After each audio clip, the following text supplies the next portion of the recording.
मसीह यीशु के नाम में आपको सलाम।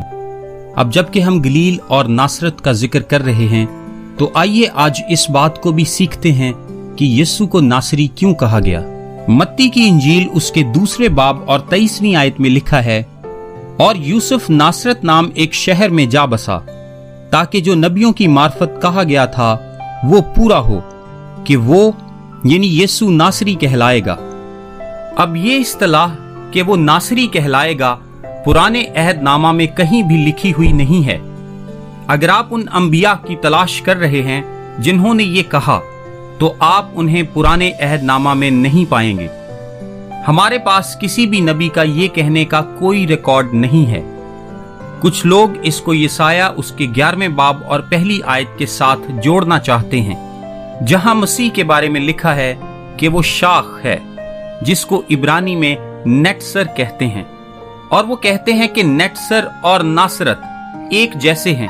लफ्जों को इस तरह जोड़ना एक अच्छा ताल्लुक नहीं है, ये अच्छी खासियत नहीं है। इसके अलावा नबियों का जिक्र किया गया है, ना कि एक नबी यसाया का। मत्ती ने नबियों का जिक्र किया है। अब आप कहेंगे ठीक है, पर आप किस तरह इसकी वजाहत करते हैं?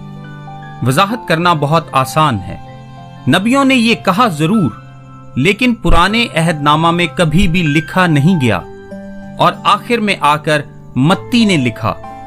अब आप पूछेंगे, मत्ती ने पुराने अहदनामा के नबियों का जिक्र किया है, तो क्या पुराने अहदनामा के नबियों ने कुछ ऐसी बातें कहीं जो तहरीर नहीं हुई?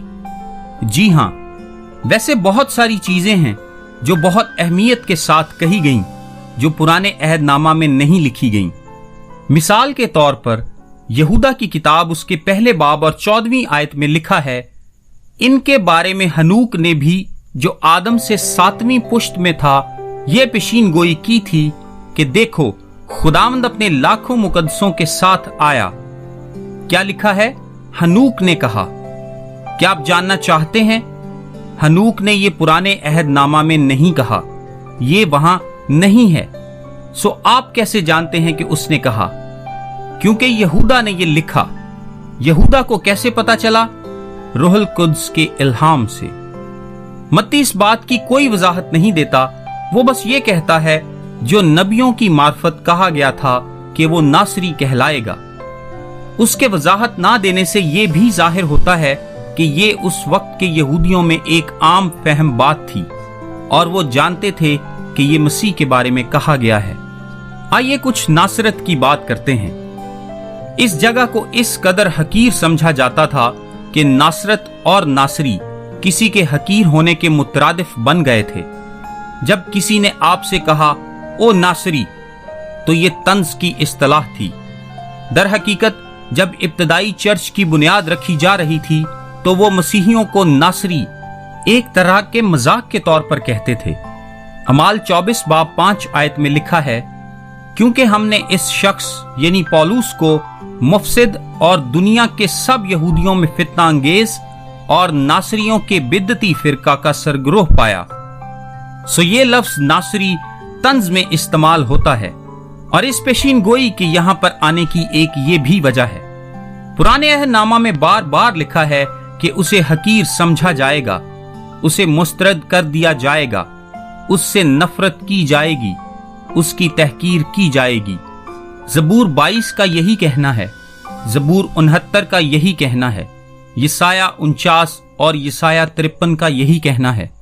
यहूदी रब्बानी तसनीफ तालमूद यीशु को यशूहा नाज़री कहती है, जिसका मतलब है नासरी। वो इसे कभी बैतलहमी नहीं कहते, हत्ता कि वो वहां बैतलहम में पैदा हुआ था। वो उसे कभी ये नहीं कहते, वो उसे नासरी कहते हैं, क्योंकि ये हकीर है।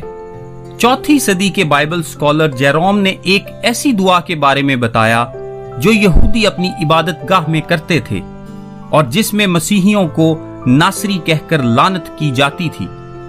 यहूदी कहते हैं, इन नासरियों का नाम किताबे हयात से मिटा दिया जाए और रास्तबाजों के साथ लिखा ना जाए। अगर यीशु की परवरिश बैतलहम या यरूशलेम में होती, तो उसको इस शिद्दत की हकारत का सामना न करना पड़ता। लेकिन खुदा ने कहा था کہ اسے حقیر سمجھا جائے گا، اور ناصرت سے ہونے کی وجہ سے اس میں شدت پیدا ہو گئی۔ یہ ناصری ہونا تھا۔ ناصرت اسے یسوع ناصری کے نام سے پیش کرے گا، اور اس سے اسے ملامت کا لقب مل جائے گا جس کی خدا نے پیشین گوئی کی تھی۔ اسے حقیر سمجھا گیا، مسترد کیا گیا، اور آخر کار اسے ہلاک کر دیا گیا۔ یہی ناصری ہے۔ آمین۔ میرا نام تابش قاضی ہے، اور یہ میسج آپ کو ڈیلی ورسز کی جانب سے بھیجا گیا ہے۔ روزانہ صبح اپنے واٹس ایپ پر بائبل کی آیات اور ان کی وضاحت انگلش، اردو اور آڈیو میں حاصل کرنے کے لیے ابھی 0332 430 45 62 پر واٹس ایپ میسج کریں۔ خدا آپ سب کو برکت دے۔ آمین۔